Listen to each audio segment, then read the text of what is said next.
Bom dia a todos. O objetivo nosso hoje é trazer um webinar bem objetivo, onde vamos trazer um enfoque com soluções, tá? Com foco em fluxo de caixa.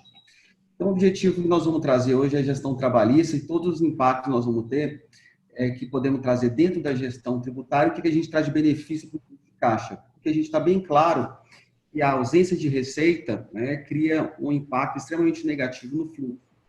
E aí nós vamos contar hoje com o senhor Fernando, que é vice-presidente do Marcelo Tostes, do escritório Marcelo Tostes. Nós temos o doutor César, que é o sócio trabalhista, com o doutor Lúcio também, que é o sócio trabalhista do escritório, e o nosso convidado, Leonardo Sobral, que são multifranqueados do Rio de Janeiro, das marcas Leves, Boticário e Hering. Eu vou compartilhar com vocês um pouco do nosso combinado, tá? Até para traduzir para vocês um pouco a nossa objetividade que a gente quer trazer para vocês, em trazer um webinar de 45 minutos, e vamos trazer ações práticas que vocês podem voltar para casa e trazer uma operação de o que fazer, o como fazer e o quanto representa. Okay? Então, nós vamos começar agora às 8h30 e vamos finalizar às 9h15, tá? O meio de interação, você perguntas durante o live pelo e-mail gestãodecrise@grupolaces.com.br. E nós vamos ter uma segunda live hoje, de 17h15 às 18 horas, com o objetivo de responder grande parte dessas perguntas. Qual o objetivo dessa segunda live? Para que vocês possam ir até os contadores de vocês, aos advogados de vocês, consigam ter a visão crítica do próprio negócio e a gente consiga ajudar vocês na pontuação do que e como fazer, ok? Essa live vai ser disponível a partir de amanhã, durante 24 horas, nas redes sociais. E os slides que tiverem interesse, é apenas cadastrar no final o seu e-mail, que vocês vão receber também todo esse material. Okay? Conforme falei com vocês, os participantes estão aqui, eu, Daniel Lasses, CEO do Grupo Lasses, Fernando Drummond, vice-presidente Marcelo Tostes, César Passou, sócio trabalhista, Lúcio, sócio trabalhista, e Leonardo Sobral. Trouxe para vocês aqui algo que pode se tratar básico, tá? Que é uma visão de caixa. Então, nós, o Grupo Laços, já atendemos já há 18 anos empresas com foco em consultoria de gestão e consultoria de tecnologia. E na hora que a gente passa pela essa premissa tão básica, é algo que, quando chega no momento de crise, eu vejo tão raro de encontrar, que é uma simples visão de fluxo de caixa e o impacto que isso gera no negócio de vocês. Então, hoje a gente está falando de um custo, tá? Que a gente está falando de operação de 37%, tá? 19%, 23%. Em média, 30% da saída do fluxo de caixa de vocês. Então, o enfoque que a gente está dando hoje é para tentar ao máximo minimizar essa saída de caixa, que a gente consiga ter o maior incentivo a manter um quadro de pessoas estáveis, que consiga assim, não criar uma crise epidêmica ou uma crise social. Tá?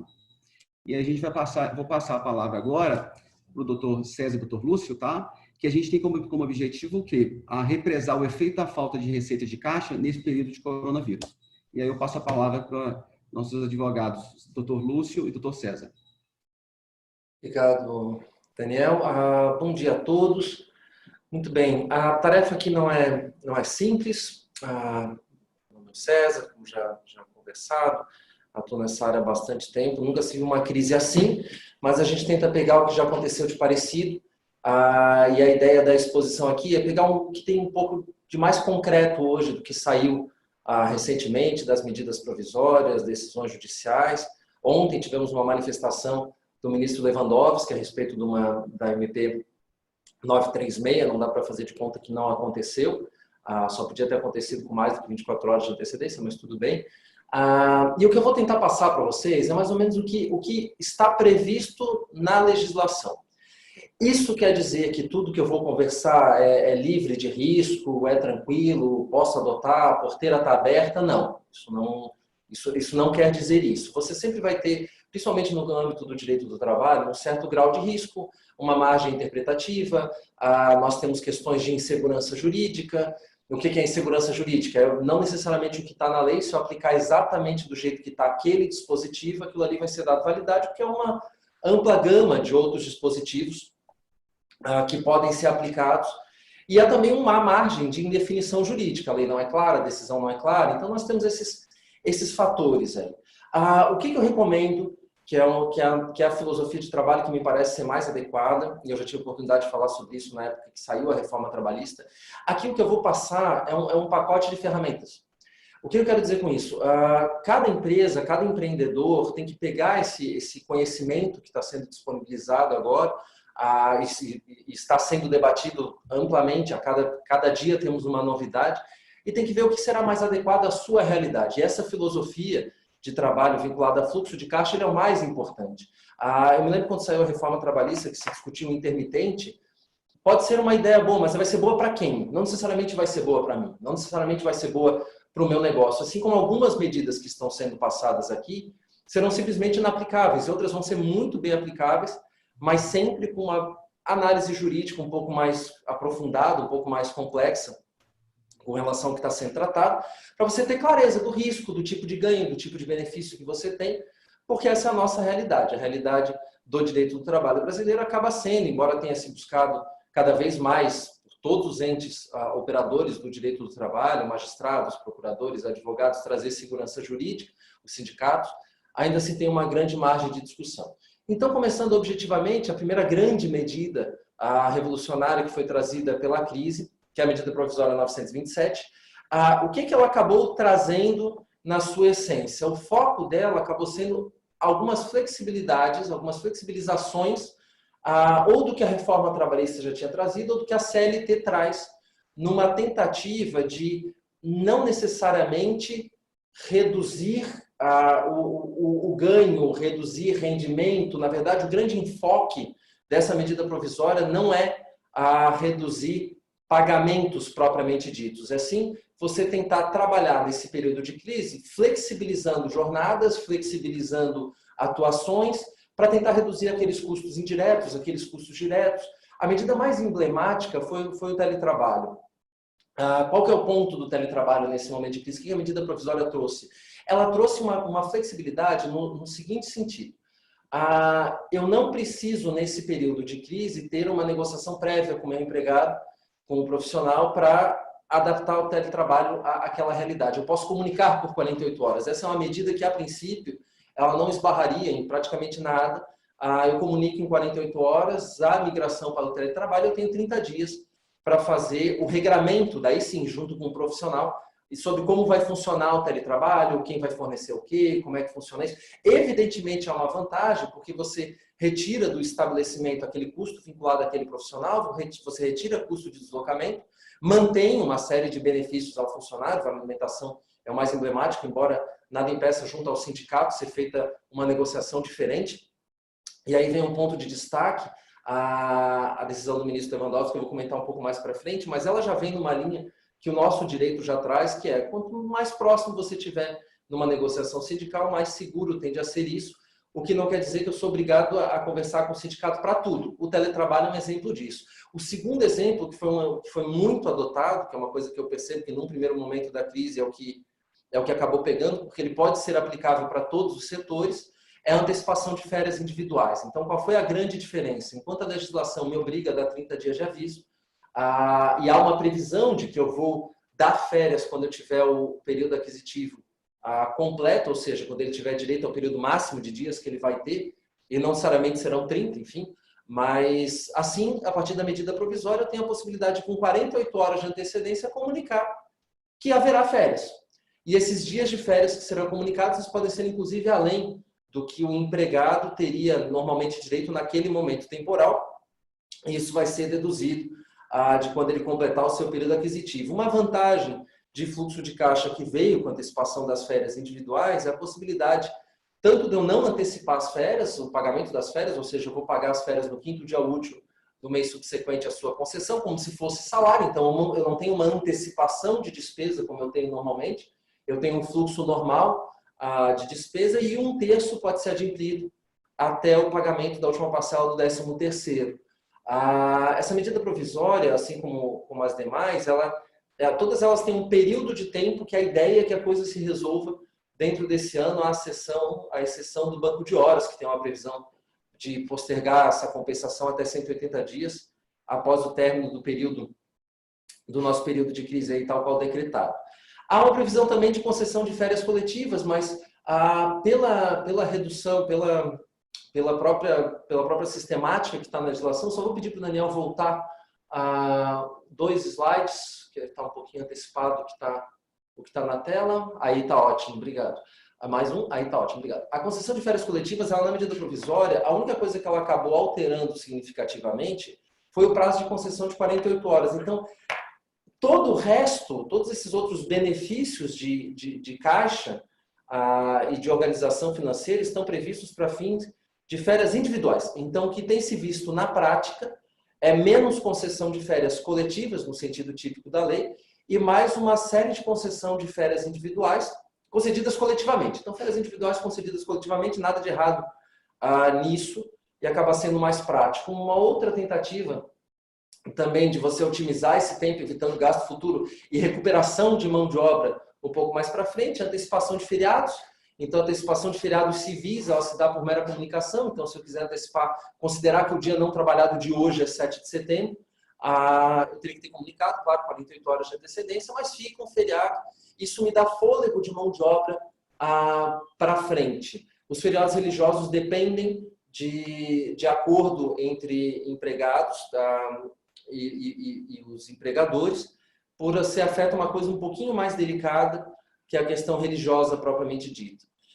O banco de horas está numa discussão desde a reforma trabalhista sobre a sua flexibilização de implementação, a possibilidade de acordo individual, os limites do acordo individual. A sistemática de banco de horas que veio na medida provisória 927, ela faz sentido, que de novo é por meio de acordo individual ou coletivo, então flexibiliza a possibilidade de acordo individual com uma compensação muito posterior. Então, para quem tem, por que eu falo que são ferramentas que você tem que verificar a sua adaptabilidade a elas? Para quem não tem uma perspectiva de retomada de produção, de retomada de trabalho efetivo, a majorada pós-crise, talvez o banco de horas não seja a melhor solução, porque você vai ficar com crédito de horas que não vai ser utilizada. Por outro lado, você tem a possibilidade de flexibilizar escalas dali para frente, de flexibilizar uma série de elementos vinculados à jornada, rotina de trabalho, deslocamento, pensando na franquia especificamente, para quem tem mais de uma loja na mesma região, você tem como dar esse suporte interáreas e não há nada de ilegal nisso. Então, o planejamento do dia seguinte, ele também é importante nesse momento. Você tem que se preocupar com o seu dispêndio de caixa agora, mas também apostando numa recuperação futura que tende a trazer benefícios se você tiver essas ferramentas de flexibilização depois. Algumas coisas aqui são bem polêmicas, por assim dizer, né? Suspensão de exigências administrativas de segurança e saúde do trabalho. O que isso quer dizer? Que os treinamentos de medicina e segurança do trabalho ficam suspensos até um período pós-crise, são tanto isso quanto os exames ocupacionais periódicos, ressalvado a opinião do médico próprio. Então, o médico da empresa ele pode ressalvar essa suspensão, de novo, de análise com um caso concreto e com a realidade concreta, porque em muitas situações esses treinamentos não seria recomendável. O que a medida provisória trouxe para flexibilizar também essa possibilidade de treinamentos? Treinamentos à distância. Então, para aquelas situações na qual o treinamento é importante de ser realizado, e a maioria dos treinamentos é importante de ser realizado, o teletrabalho, né, a virtualidade está aí para dar vazão a isso. Isso, sinceramente, é uma coisa que eu espero que fique.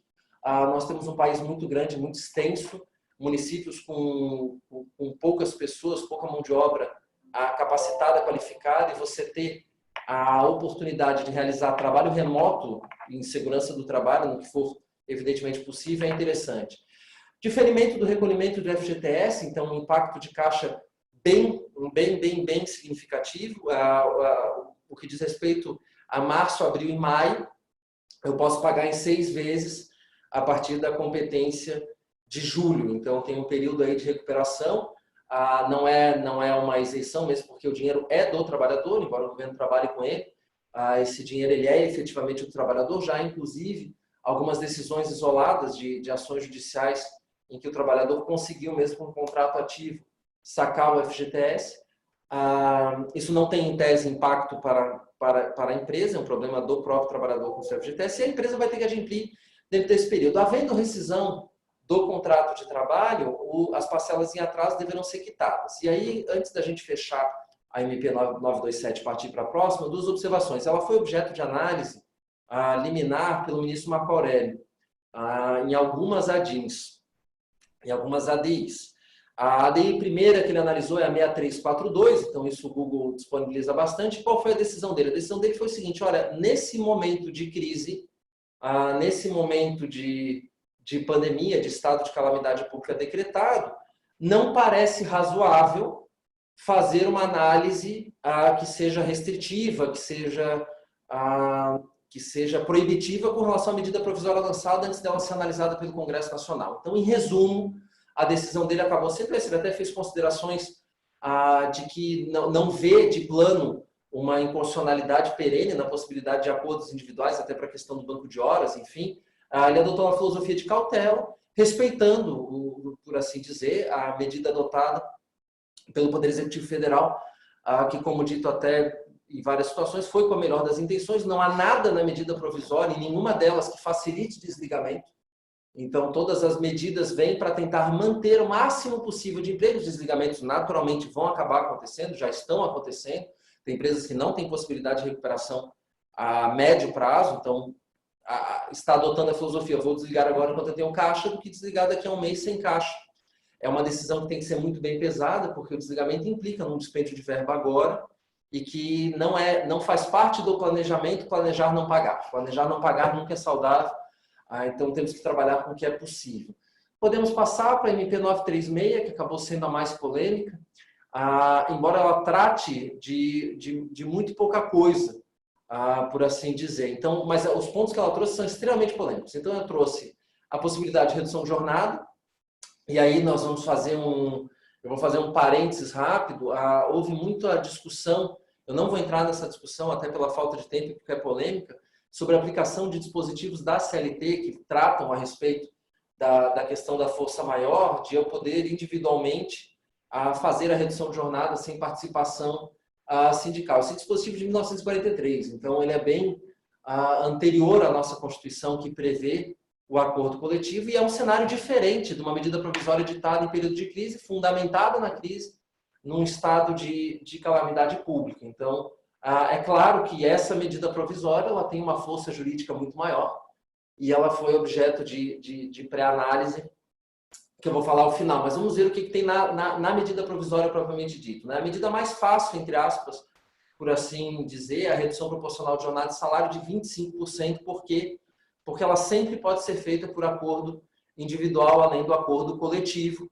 O que é essa notificação de 48 horas? Eu tenho 48 horas antes da implementação da medida para encaminhar ao profissional a minuta de proposta de acordo, de aditivo ao acordo individual, para redução de jornada com redução de salário. É uma medida que respeita a livre expressão de vontade do trabalhador. O ministro Marco Aurélio, quando analisou a 927, disse isso: o trabalhador ter a possibilidade de participar da tomada de decisão individualmente ou de modo coletivo a respeito do seu futuro profissional é uma coisa importante. E a partir dessa medida, eu reduzo 25% da jornada, 25% do salário, pelo menos é o que está previsto na medida provisória.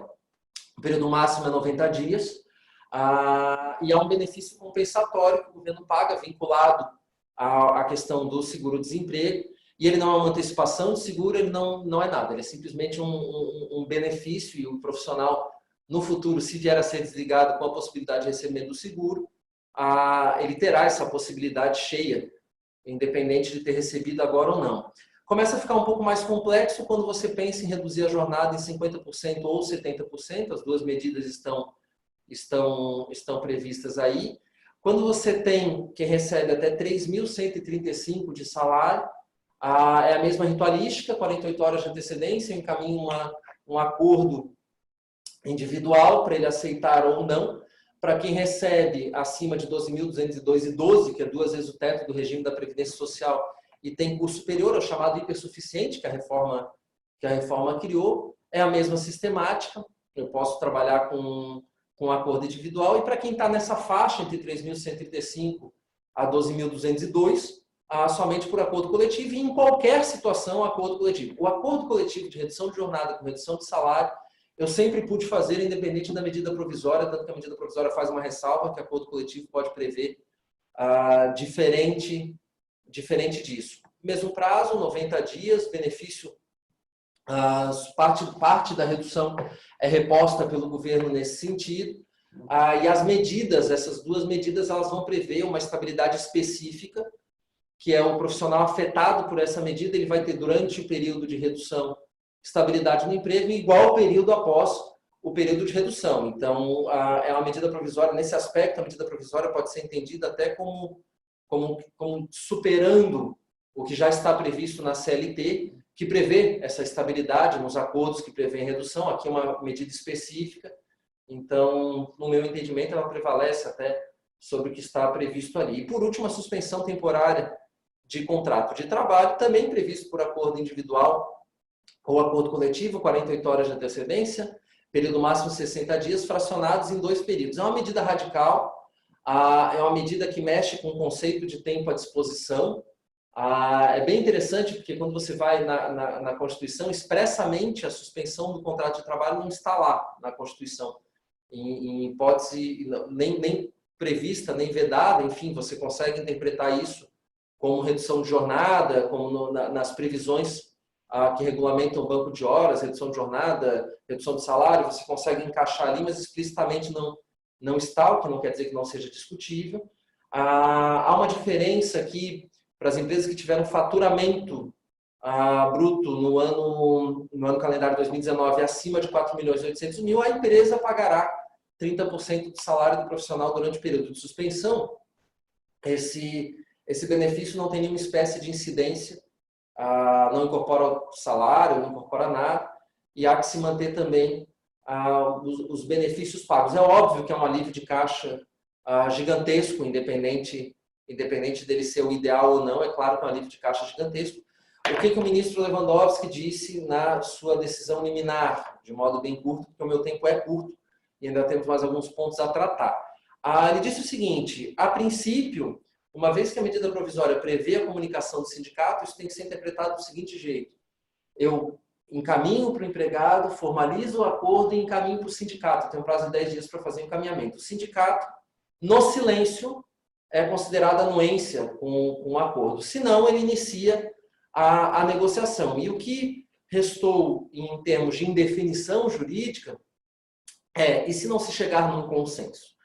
Muito bem, se não se chegar num consenso, uma interpretação possível é de que vai valer o negociado diretamente com o empregado. Essa é uma interpretação perfeitamente possível, viável, defensável. Não é o que está escrito. Uma outra interpretação possível, uma vez que o próprio voto do ministro Lewandowski prevê a aplicação do artigo 617, se não me engano, da CLT, que diz que na recusa do sindicato em negociar, eu encaminho a negociação para ele teria 8 dias, todos os prazos que concernem a negociação coletiva estão reduzidos à metade, pela força da medida provisória 927, o sindicato teria 4 dias para se manifestar. Não se manifestando, 2 caminhos: eu posso entender como tacitamente aceito, como a conclusão do voto, ou eu posso entender que eu devo seguir a ritualística adicional do 617, que é provocar a federação por mais 8 dias. E enquanto essas respostas não vêm, o que eu faço? Enquanto essas respostas não vêm, a princípio, eu tenho o aditivo firmado e a princípio ele deveria estar valendo. Mas aqui estamos efetivamente num campo de insegurança jurídica e de indefinição jurídica. O melhor caminho acaba sendo o acordo coletivo, mas a partir do momento que você vincula algo ao acordo, uma das partes tem a força do não. E isso é bem complicado nesse período, é uma responsabilidade muito grande. E tirar totalmente a vontade do trabalhador somente pela vontade coletiva, enfim, há uma discussão bastante. Nós temos algumas medidas já previstas na CLT, que algumas foram flexibilizadas com relação às medidas provisórias. Então, a possibilidade de suspensão de atividades mediante acordo coletivo, isso sempre foi previsto. A redução de jornada e redução proporcional de salário sempre foi previsto. Férias coletivas. O que nós temos aí são prazos mais longos previstos na CLT, flexibilizados pela medida provisória. Um dos elementos que nós temos ainda na CLT, a medida provisória ter sido revogada não alterou isso, é a possibilidade de suspensão do contrato de trabalho para realização de curso de 2 a 5 meses. Isso só pode ser feito mediante acordo coletivo com as regras ali previstas e adesão do profissional. Então, é diferente de um acordo coletivo padrão, uma vez firmado, é de aplicação geral para aquela categoria, ainda que manifestada a oposição em assembleia. Aqui não, aqui eu continuo precisando de uma validação por parte do profissional. Temos a questão da possibilidade de licença remunerada, que também não tem um regramento específico, mas é essencialmente o profissional ficar em casa por um período X, não há regramento nesse sentido, recebendo integralmente tudo que ele receberia como se trabalhando estivesse. Então, a medida é um pouco polêmica, é discutível o tipo de benefício que ela faz, ela tem um condão jurídico de passados de 30 dias, o período aquisitivo em andamento de férias, aquelas férias não se concretizarão. E, claro, teletrabalho, home office, mediante aditivo contratual na forma ali previsto. Nós temos agora umas medidas de natureza mais tributária, estou me encaminhando para o final, a redução à metade das contribuições sociais para o sistema S, até 30 de junho elas ficam reduzidas à metade. Não está aqui, mas a portaria 139 do Ministério da Economia, os pagamentos referentes ao INSS patronal das competências de março e abril seriam pagos em julho e setembro. E, claro, uma linha de crédito subsidiada pelo BNDES, mas ela acaba sendo restrita. Trata-se de quem teve receita bruta anual superior a 360 mil e igual ou inferior a 10 milhões. Então, como já dito antes, trata-se de verificação de uma adequação à sua realidade. Isso não esgota a matéria, evidentemente. A nossa live do final de tarde estará aí para tentar expandir alguns pontos que estão sendo tratados aqui. A preocupação nesse primeiro momento é colocar mais ou menos todo mundo na mesma página, com um panorama geral do que está sendo discutido, dos riscos pertinentes e das oportunidades existentes, né? A tomada de decisão ela não é fácil, mas pelo menos nesse período de crise tem surgido por parte dos atores principais alternativas legislativas, negociais, administrativas internas, para tornar a decisão de desligamento o mais distante possível, embora a crise, por vezes, torne isso necessário. Era isso, Daniel. Perfeito. Queria trazer agora, por favor, o Fernando, né, junto com o Lúcio e Leonardo Sobral, onde o Leonardo Sobral vai trazer boas práticas que ele tem utilizado, e aí uma visão tanto do Fernando como do Lúcio, essas visões de boas práticas. Com essas boas práticas, é como ajudar o varejista, o empreendedor hoje, voltar para dentro de casa com boas ações, que ele consiga sair de um cenário que ele entrou num cenário de pânico e não tomava decisões, e um cenário que ele precisa tomar decisões, só que ela tem que ser planejada e pautada, sempre embasado com o seu lado financeiro, o seu lado jurídico, o seu lado contábil, para que seja uma premissa sustentável. Então, eu deixo com o Fernando, com o Lúcio e, na sequência, já com o Leonardo Sobral, para poder trazer essas boas práticas.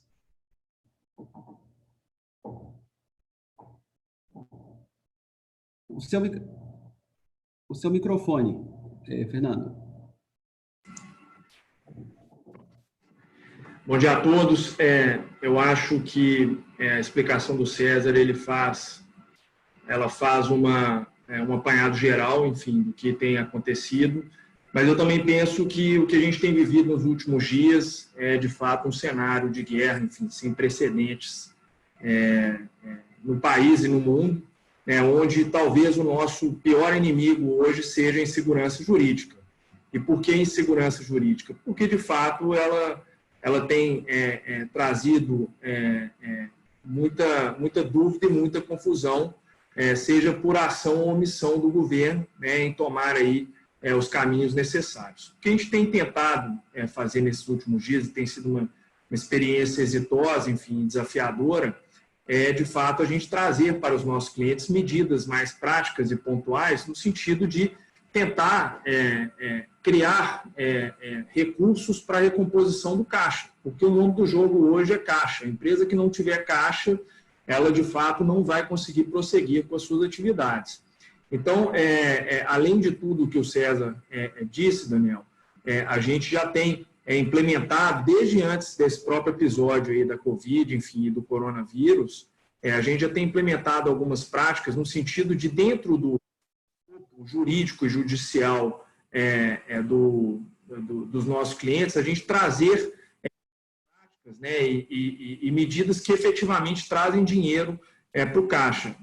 Muito da nossa experiência de injetar dinheiro imediatamente no caixa tem sido através das auditorias de processo, né, a substituição dos depósitos do seguro-garantia, enfim, isso aí são medidas que estão previstas na lei, no próprio Código de Processo Civil de 2015, e que são medidas muito bem aceitas pelos juízes, né? O seguro-garantia hoje, ele é teoricamente muito barato, perto do custo do seu dinheiro que fica parado dentro de um processo judicial. E aí eu digo não só nas questões trabalhistas, mas para qualquer outro processo onde você tenha que fazer depósitos judiciais de qualquer natureza, seja um depósito recursal na área trabalhista, seja uma caução para discutir uma liminar no âmbito fiscal do direito tributário, seja algum outro tipo de garantia que você tenha que prestar até num processo civil ou empresarial. Essas medidas, de fato, parecem muito pequenas, né, muito rasas, mas quando se faz um apanhado geral em relação ao volume de dinheiro que você tem depositado hoje em processos Brasil afora, o que a gente tem encontrado aí é um cenário de descontrole não só do judiciário, mas principalmente dos clientes em relação ao tanto de dinheiro que eles já disponibilizaram na história deles para poder discutir certos assuntos em juízo, e quando a gente faz essa recuperação de valores, essa recuperação de depósitos judiciais, isso daí gera, de fato, um impacto muito positivo no caixa da empresa, principalmente quando a gente consegue, de fato, fazer a identificação e a substituição como seguro-garantia. Dentre outras práticas, a live é um pouco mais curta, a gente pode, depois, no segundo bloco, na parte da tarde, esgotar isso um pouco mais. Eu acho que a gente tem como dar outros exemplos também de como trazer para dentro da vida empresarial, do ponto de vista financeiro dos clientes, né, outras medidas que saem do jurídico, né, um jurídico mais proativo e mais preventivo do que simplesmente um jurídico que ele é passivo, né, e meramente contencioso de ficar ali cevando e discutindo processos judicialmente. Perfeito. Agora eu queria, Lúcio, e para a gente encerrar com o Leonardo. Oi, Daniel, bom dia a todos. Na realidade, eu acho que a nossa palavra de ordem aqui tem que ser planejamento, né? Todas essas medidas que o César explicou, né, e esse planejamento também que o Fernando tentou colocar, né, tudo isso vem com prazos e formas muito próprios, né? Então, se a gente não tiver um planejamento muito certo de tudo que a gente vai fazer, das coisas que a gente pode fazer, a gente pode ter uma insegurança jurídica futura muito grande, né? Então, eu acho que todas as empresas têm que partir de um planejamento mais aprofundado, né, para escolher, de fato, qual é a melhor medida para adotar nesse momento, né, de forma que consiga passar de uma forma menos prejudicial por toda essa crise. Perfeito. Obrigado. Leonardo, agora o objetivo é falar um pouquinho sobre você, suas boas práticas, o que você traz para o empreendedor, a velocidade que você tomou suas decisões, e falar um pouquinho, até porque o seu estado é um estado que sofre muito no Brasil, que é o Rio de Janeiro. Pessoal, boa tarde, bom dia. Meu nome é Leonardo Sobral, nós somos multifranqueados da Leves, Hering e Boticário, tá? Nós somos o grupo Esfera Multifranquias, e até o dia 31 de março, né, nós tínhamos 25 lojas abertas, hoje só temos 24, e nós faturamos em 2019 94 milhões. E tínhamos uma previsão de faturar esse ano 110 milhões. Nossas lojas estão todas no estado do Rio, a maioria aqui na cidade do Rio de Janeiro.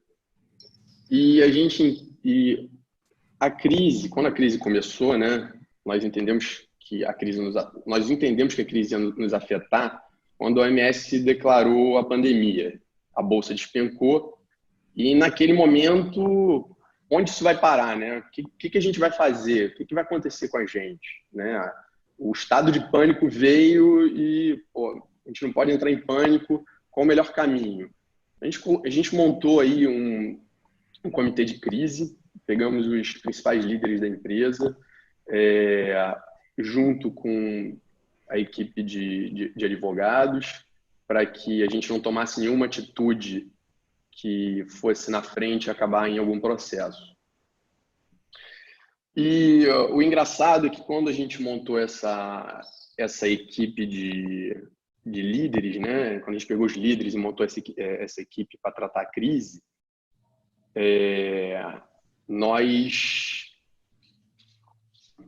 quando a gente montou isso, todos os cenários que a gente montava, tudo que a gente pensava no início do dia, no final do dia, era totalmente diferente. Então, a gente pensava que ia fechar as lojas ou não ia fechar as lojas, que tinha que diminuir quadro. E como as informações vinham aos poucos, né, a gente montava um plano de manhã, no final do dia era outro plano totalmente diferente. E o plano, às vezes, mudava 2 vezes no mesmo dia. Tá? E para minimizar todos esses problemas e minimizar os prejuízos, quando a gente olha hoje para trás de tudo que a gente fez, a gente entende que a gente teve mais ou menos 7 passos, né, que ainda estão em construção. O primeiro passo foi falar um pouco foram pessoas, né? Então nós tínhamos aí um faturamento de 94 milhões, de 270 funcionários, 25 operações abertas. E o que fazer, né? As lojas vão fechar um turno, as lojas vão continuar operando os 2 turnos, a loja vai ficar aberta no domingo, o que vai acontecer? E aí a gente começou a desenhar os cenários. Então a gente começou a desenhar os cenários para entender um pouquinho de futuro. E aí, quando os shoppings fecharam, a primeira coisa foi: pessoas, precisamos reduzir o quadro, porque a gente não sabe quanto tempo a crise vai demorar. Então a gente pegou quem são os funcionários que estão em período de experiência, quem são os funcionários que têm um desempenho, uma avaliação muito ruim, as últimas 4 avaliações dos piores funcionários. E a gente chegou ali num número alto, 13% da equipe. Então, no primeiro momento, a gente encerrou os contratos, fez a rescisão dos piores funcionários a nível de desempenho, e a gente reduziu 13% da equipe. A gente tinha muito medo da gente estar tomando essa atitude muito antes, muito cedo. Mas, mesmo assim, a gente arriscou e tomamos e cortamos aí esse número alto. Continuamos desenhando os cenários, montamos um cenário pessimista, montamos um cenário realista e montamos um cenário otimista. No cenário pessimista, nos 3 cenários, a gente foi andando mês a mês. Então, abril, as lojas reabrem para abril? Nenhum dos 3 cenários, todos não. Junho, as lojas reabrem? Então, no pessimista, a gente tem venda 0 em junho. No realista, a gente vai vender em torno de 50% em junho. E no pessimista, e no otimista, 75%. Então, a gente foi olhando cada mês, montando a curva dentro de cada mês. E, por exemplo, setembro no ano passado foi um dos melhores meses no varejo para a gente. Então, assim, foi o melhor setembro dos últimos 10 anos. A gente teve Rock in Rio, a barra explodiu. A gente teve também me fale o nome agora, mas aquela campanha que aconteceu o Black Friday, que aconteceu ali em setembro. Então, as vendas foram muito boas. E aí a gente coloca, por exemplo, uma queda em setembro de 40%. Tá? Enfim, e aí montamos esses cenários. Depois que montamos os cenários, olhamos para dentro de casa, já tínhamos demitido 13% da equipe, já tínhamos colocado todos os funcionários, tirando retaguarda, todos de frente de loja, de 15 a 20 dias em casa de férias não coletivas, férias individuais. Colocamos, e aí fomos rever o fluxo de caixa. Então, qual era o nosso fluxo de caixa? Quanto tempo a empresa aguentaria, né, olhando esses 3 cenários? E aí, o 4º passo, né, vamos olhar todas as contas. Quais são aquelas contas que a gente consegue suspender? Quais são as contas que a gente consegue cancelar? Como que o nosso fornecedor consegue nos ajudar a atravessar essa crise? E assim, a gente desceu num nível tão de detalhe que a gente chegou a cancelar suspender as linhas telefônicas das lojas. Porque na hora que você pega o valor de uma linha telefônica de loja, é R$100, você nem vai olhar para isso. Mas na hora que você pega isso em cima de 25 lojas, é muita coisa. Já são ali R$2.500, R$3.500 em um mês. É o salário de um funcionário. Então, a gente desceu no último nível. A gente montou uma equipe para efetivamente analisar todas as contas. E a gente conseguiu descer aí num nível que ajudou muito no fluxo de caixa. Tá? Outro ponto importante, que seria o passo 5, quinto passo, que foram os levantamentos dos aluguéis. Então, na hora do desespero, as lojas fecharam, a gente teve loja que faturou 42% do faturamento de março de 2019 e teve loja que chegou a vender 62% do faturamento de março. Então, olhando para esse cenário, como que a gente paga um aluguel cheio? Quais estratégias a gente teria para diminuir esse rombo, né, do fluxo de caixa? Como que eu diminuo essa despesa? Então, nós olhamos para a conta, então, qual é o percentual que a boleta cheia vai representar do faturamento daquele mês? Deu 30%, 38%? Esquece, inviável. Qual a estratégia que a gente vai passar para o shopping para que a gente tenha o shopping flexibilize esse pagamento? Né? Alguns shoppings isentaram o fundo de promoção, alguns shoppings deram 50% de desconto no condomínio, alguns shoppings de cara já deram 50% de desconto nos aluguéis, outros shoppings enviaram boleta cheia, 100% do pagamento. Então, na hora que a gente entendeu a participação desse boleto em cima do faturamento, a gente olhou o DRE do ano anterior, a gente olhou qual era o custo de ocupação do mês de março no ano anterior e o custo de ocupação qual o custo de ocupação médio no ano de 2019. E aí, na hora que a gente olhou o custo de ocupação médio de 2019, foi esse custo de ocupação médio que a gente começou a propor para os locadores. Então, se no ano passado o meu custo de ocupação médio foi em torno de 11% nessa loja, eu acho que seria importante para a continuidade do nosso negócio que a gente mantivesse esses 11%. Então, entendendo que ele não pode mexer em aluguel, em condomínio, qual o desconto que ele teria que dar, além dos 50%, ou desconto em cima de nada que ele deu para cada loja. Então, nós enviamos um e-mail, uma notificação para todos os shoppings, explicando tudo que estava acontecendo, que eles já sabiam. Né? Os nossos advogados entendem que se uma loja ficou aberta 60% do mês, nós não deveríamos ter que pagar o aluguel cheio. Então, pelo menos 40% do aluguel, 40% de desconto a gente deveria estar recebendo, quer dizer, pagar só 60% da rubrica de aluguel. E porque na hora, até uma dica para todo mundo que está escutando, entra no site da prefeitura depois, entra na parte de alvará e verifica se o alvará das lojas eles estão como suspenso. Né? O Crivella, no Rio de Janeiro, ele teve o cuidado de marcar todos os alvarás como suspensos. Então, como que o shopping, como que o seu locador, como que o shopping vai te pedir que você pague 100% do aluguel se o alvará está suspenso? O alvará da loja está suspenso porque a prefeitura suspendeu. Então, junto com o advogado, a gente foi criando esses argumentos para poder justificar que, no mínimo, 40% de desconto o shopping tem que dar. Tá? E, além disso, né, passada essa parte do aluguel, quando a gente foi revisitar cada loja e revisitar as estratégias de cada operação, a gente encontrou, né, que já estavam no radar, algumas lojas que a gente estava renegociando o aluguel.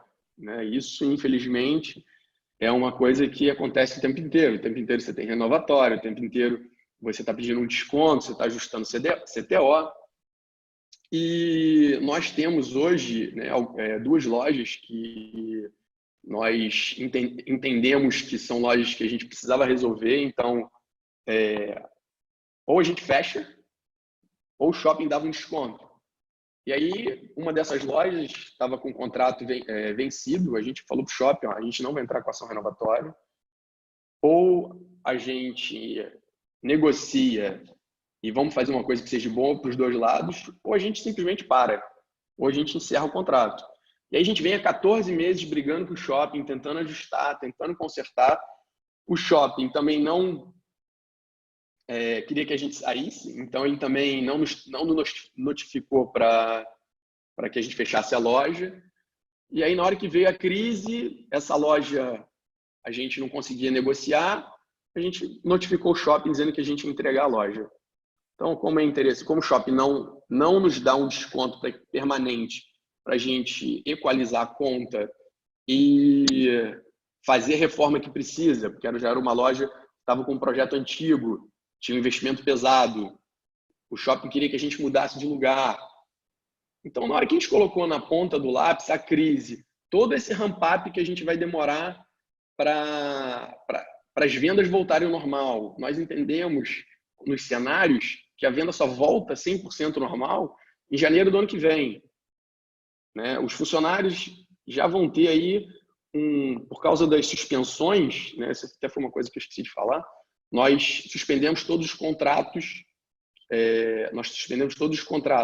com exceção de alguns da retaguarda, que assim, ainda precisa uma pessoa para fazer os pagamentos, uma pessoa para rodar as folhas. Mas, voltando ali no... Nós estamos encerrando nosso tempo e está muito legal. Tá, então deixa eu dar uma acelerada aqui. Então, assim, a gente reavaliou toda essa parte de shopping, e aí quando a gente termina de avaliar essa parte do shopping, a gente volta, reavalia toda a parte de pessoal, tá? Dentro do cenário que a gente fez. Então, a loja vai abrir com volta, né? Como que o shopping volta? Como que a gente volta a vender? A gente volta a vender só com turno, a gente volta a vender abrindo nos domingos, como que a gente passa a ter mais eficiência. Então, assim, a gente pode colocar um gerente hub, né? Eu posso botar um gerente trabalhando em 2 lojas ao mesmo tempo para economizar. Eu posso botar o vendedor para passar a venda pelo smartphone e aí tirar o caixa. Então, a gente foi entendendo cada lacuna que a gente podia melhorar a operação para o futuro, olhando no ramp-up para o futuro e preservando o fluxo de caixa e as despesas. Tá? E aí a gente faz mais uma redução agora, né, de mais 20% da equipe. Então, a gente reduz aí 33% o nosso quadro.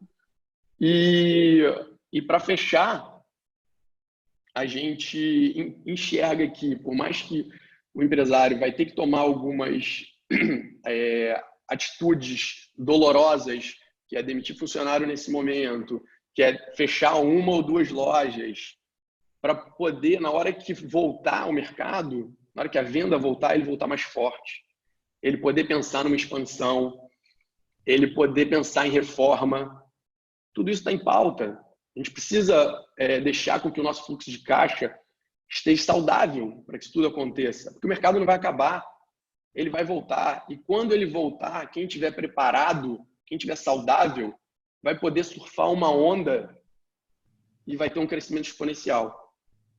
E aí, pessoal, o último passo é, depois disso tudo, revisitar o fluxo de caixa e refazer os cenários e as projeções. Acho que é isso, Daniel. Obrigado. Excelente. Aí, pessoal. Muito obrigado. Gente, para encerrar, tá? Eu queria colocar para vocês, nós estamos hoje à tarde, nós vamos estar concentrando todas as perguntas, tá, que tiverem durante o dia, então a gente deixa à vontade para enviar para os e-mails que a gente deixou já, então a gente volta às 17h15 colocando o novo debate, trazendo as respostas, tá? Amanhã nós vamos estar falando sobre gestão de tributos na mesma dinâmica, então trazendo boas práticas, o que fazer, como fazer, o quanto isso representa no seu fluxo de caixa, tá? E na quinta-feira a gente está falando sobre gestão de contratos, tá? Então a gente vai estar acompanhando na mesma linha.